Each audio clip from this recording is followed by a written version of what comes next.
আর এই সিস্টেমের কারণেই পৃথিবীর প্রতিটা দেশকে তেল কিনতে হলে আগে ডলার কিনতে হয়। এর মানেটা কি দাঁড়ালো?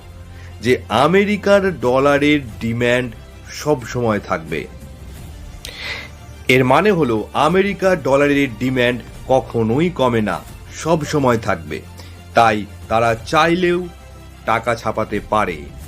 আর এখন যদি কোনো শক্তিশালী মুসলিম দেশ বলে আমরা তেল ডলারে বেচবো না, আমাদের নিজেদের কারেন্সিতে বেচবো, তাহলে আমেরিকার পুরো অর্থনৈতিক ক্ষমতা ধসে যাবে।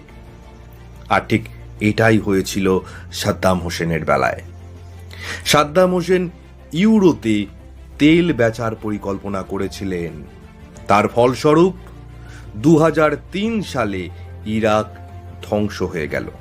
মুয়াম্মার গাদ্দাফি চেয়েছিলেন আফ্রিকার জন্য একটা নতুন গোল্ড ব্যাকড কারেন্সি তৈরি করতে। ঠিক একইভাবে 2011 সালে লিবিয়া শেষ হয়ে গেল। এটা কি কোইন্সিডেন্স? না। এবার আসবো দ্বিতীয় কারণে, ইসরায়েলের নিরাপত্তা নিশ্চিত করা।